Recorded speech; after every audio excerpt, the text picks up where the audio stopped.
Toppers के 5 secrets के बारे में बात कर लेते हैं। हैबिट्स, ऐसी कौन सी हैबिट्स होती है उनकी? हैबिट नंबर 1, 5 हैबिट्स के बारे में बात करेंगे, 5 सीक्रेट्स के बारे में बात करेंगे। टॉपर्स की 5 सीक्रेट्स कौन सी होती है भाई? कौन सी होती है? ऐसा क्या कलाकारी होती है उनमें? नंबर 1 जानना चाहते हो? पहली सीक्रेट क्या है? Strong and effective planning. ये सीक्रेट नहीं है, पता सबको होता है, समझ में आ गया? और आज ये सीक्रेट में शुमार है, क्यों? क्योंकि यही तो है जिसके थ्रू, जो पता है सीक्रेट क्या होता है जो आप नहीं कर सकते। सीक्रेट क्या होता है जैसे मतलब ये, अब मैं आपसे कहूंगा ये बहुत इंपॉर्टेंट है तो शायद आप कर लो, लेकिन जब नॉर्मली सुनते हैं टाइम टेबल बना लिया कर यार, टाइम टेबल से बना के पढ़ के ढंग से पढ़ाई किया कर यार, जब ऐसा बोलते तो किसी को यकीन नहीं होता। लेकिन आज मैं आपको बताता हूं एक्चुअल में टॉपर का पहला सीक्रेट है, इफेक्टिव प्लानिंग करता है वो, टाइम टेबल बनाता है प्रॉपर्ली, उसको पता होता है मुझे कब क्या पढ़ना है, किसी एक सब्जेक्ट पे एम्फेसाइज नहीं करता, सभी सब्जेक्ट को इंपॉर्टेंस देता है, बोर्ड को इक्वली इंपॉर्टेंस देता है, नीट के एग्जाम को इक्वली इंपॉर्टेंस देता है, सीबीएसई एनसीईआरटी की बुक्स को इक्वली इंपॉर्टेंस देता है, उनको अच्छे से रीड करता है, पूरे दिन में प्रैक्टिस करता है, रात को सोते टाइम रिवीजन करके सोता है और अपने लिए वक्त भी निकालता है, छोटा छोटा और बड़ा बड़ा। इसको बोलते हैं इफेक्टिव प्लानिंग, जिसमें वो अपने लिए खाने का, एक्सरसाइज का, दोस्तों से बात करने का, फैमिली से बात करने का, फिर फिजिक्स का, फिर केमिस्ट्री का, फिर बायोलॉजी का, रिवीजन का, टेस्टिंग का, सबका टाइम निकालता है। उसी को बोलते हैं इफेक्टिव प्लानिंग। मतलब 24 घंटे को ऐसा बांध देता है कि वो बच्चे को कौन रोक पाएगा, इतना अच्छा टाइम टेबल सेट करके वो तैयारी करता है। नंबर 1। नंबर 2, सीक्रेट नंबर 2 क्या है? Discipline in time management. मतलब एक बार जो मैंने कमिटमेंट कर दी उसके बाद तो मैं अपने बाप की भी नहीं सुनता। अनुशासन, डिसिप्लिन, इतना तगड़ा डिसिप्लिन कि भाई साहब नहीं, मैंने अपने आप से कमिट किया है कि 1 घंटे में बायो के 50 क्वेश्चन निकालूंगा तो मैं निकालूंगा, दुनिया इधर की उधर हो जाए मैं करके जाऊंगा। आगे समझ में? ये बहुत इंपॉर्टेंट है टाइम मैनेजमेंट। और ये तब आएगा वेदांतु के, अगर आप लोगों ने बैचेस ज्वाइन किए तो डेफिनेटली आप लोगों को टाइम टेबल मिलेगा, आपको कुछ करना ही नहीं है, सिर्फ टाइम टेबल को फॉलो करना है, क्लासें लेनी है, टीचर आपसे सब कुछ करवाएगा, डाउट सॉल्विंग सेशन से लेकर सब कुछ यार। That is very important. Third secret क्या होता है? Never never never never ever give up. एक बात समझ लो, देखो ये पिक्चर है ना अपने आप में कुछ कहती है आपसे। मतलब थोड़े जा रहा है सुमित से उसको हीरे मिलेंगे, उसने हिम्मत नहीं हारी। ये भाई साहब देखो बिल्कुल करीब था, एक बार और कुल्हाड़ी मारता तो उसे हीरे मिल जाते, लेकिन थक के वो वापस चला गया, थक के चला गया, उसने गिव अप कर दिया, बोले मेरे बस की बात नहीं है। मेरी बात याद रखना, टॉपर पता है कहां से निकलते हैं भाई साहब? एक सच बता रहा हूं मैं, लास्ट में अपने एफर्ट करते करते करते करते करते जो पूरे एफर्ट लगा दिए फिर आप थक जाते हो, थकता हर कोई है, लेकिन उस टाइम पे टॉपर क्या बोलता है अपने आप को पता है? बस एक बार और। टॉपर क्या बोलता है पता है? बस एक बार और, अब नहीं छोड़ूंगा, बस एक बार और।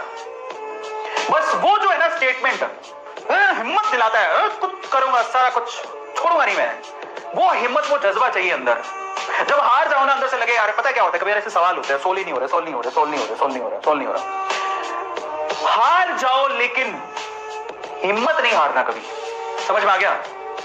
बस याद रखना इस बात को, गिरते हैं सिपाही सलार जंगे मैदानों में, जो उठ के खड़ा हो वही सिकंदर कहलाता है। याद रखना, बड़ी बात नहीं है, तुम गिरोगे, तुमसे सोल नहीं होगा, तुम थक जाओगे, लेकिन लास्ट में जो अपने आप को बोलता है एक बार और, भाई साहब उसको जिंदगी में कोई हरा नहीं सकता। सच बता रहा हूं मैं, जज्बे से बोल रहा हूं ये बात, एक बार और। मेरा तो एटीट्यूड ऐसा ही है, मैं सच बता रहा हूं, मैं हार नहीं मानूंगा, हार नहीं मानूंगा, रार नहीं ठानूंगा, करके दिखाऊंगा जो बोला है। समझ में आ गया? बस ऐसे एटीट्यूड के साथ हमें आगे बढ़ना है। थोड़ी सी हिम्मत और रखोगे, नीट में सिलेक्शन हो जाएगा, बट उसके लिए आपको प्रॉपर गाइडेंस चाहिए और वेदांतु आपके साथ है। Never never never ever give up. Number 4 secret की तरफ चलते हैं। Secret number 4, next, later, tomorrow, कोई मायने नहीं रखता मेरे लिए, now, right now I will do that. यही मेरे लिए सबसे बड़ा क्या है सबक। टॉपर्स में ये जिद होती है अंदर से, समझ में आ गया? कुछ पाना है ना। पता है मैं एक बात, मेरे को कई बार ना कई लोग याद होते हैं, पता है 2 तरह के लोग होते हैं दुनिया में, एक वाकई में ना विनर एटीट्यूड के होता है, एक होता है लूजर एटीट्यूड के। लूजर एटीट्यूड वालों को थाली में परोस के आप दे दो ना, बेटा ये तुम्हारे लिए है, ये तुम्हारी अपॉर्चुनिटी है, तुम्हें कुछ करना है, तुम छा जाओगे दुनिया पे, तुम्हें स्टार बनना है, तुम्हें कुछ करना है, मैं तुम्हारे साथ हूं, मैं तुम्हें हीरो बनाऊंगा। टीचर अक्सर बच्चों को बोलते हैं, उनको थाली में परोस के दिया जाता है, उनका खूब पैसा होता है, वो खर्च कर लेते हैं, ट्यूशन ज्वाइन कर लेते हैं, ऐसे बच्चे मिलेंगे, और ऐसे लोग भी बहुत सारे होते हैं, ये लो तुम्हारे लिए अपॉर्चुनिटी आई है, मैं तुम्हें हीरो बनाऊंगा। लेकिन जो लूजर मेंटेलिटी का होता है ना, उसे जिंदगी में कुछ और समझ ही नहीं आता, उसको समझ में आता है गिव अप करना, अपन के तो बस की बात ही नहीं है। लोगों को ना लूजर मेंटेलिटी के लोगों को बोले कि ना लो ये तुम्हारे लिए अपॉर्चुनिटी है, लूजर मेंटेलिटी वाले थाली में परोस के भी अपॉर्चुनिटी दे दोगे ना, तब भी उनका फायदा उठाना नहीं आता उन्हें। लेकिन जो विनर मेंटेलिटी के होते हैं ना, जहां पर गेट भी नहीं होता ना, वहां पर दरवाजा बना के फोड़ के आगे निकल जाते हैं। समझ में आता है?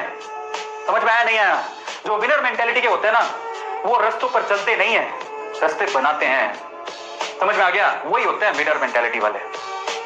बस वो मेंटेलिटी वाली विनिंग एटीट्यूड चाहिए। समझ में आता है? So this is really very important. मुझे कल परसों नरसों समझ में नहीं आता, मुझे ये है कि मैं आज करूंगा, अभी करूंगा, बात खत्म हो गई। This is the 4th secret. And the 5th secret is, what is the 5th secret? ये बहुत इंपॉर्टेंट है भाई। पढ़ाई करो, रिवाइज करो, यही साइकिल रिपीट करते रहो, पढ़ाई करो, रिवाइज करो, रिपीट करो, पढ़ाई करो, रिवाइज करो, रिपीट करो, रीड करना, उसकी प्रैक्टिस करना, उसको रिवीजन करना, ये साइकिल एक टॉपर के लिए सबसे इंपॉर्टेंट साइकिल होती है। ये लाइफ साइकिल की जैसे होती है, रीड करो, रिवाइज करो, रीड करो, रिवाइज करो, रीड करो, रिवाइज करो, रिपीट करो, रीड करो, रिवाइज करो, रिपीट करो, रीड करो, रिवाइज करो, रिपीट करो। भाई साहब, ये सबसे इंपॉर्टेंट चीज है। आ गया समझ में ये चीज?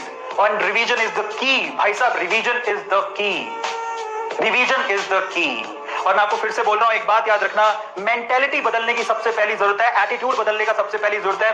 कई लोगों को कोई फर्क नहीं पड़ता, दुनिया जाए भाड़ में, लेकिन याद रखना लूजर मेंटेलिटी का होने की जरूरत ही नहीं है।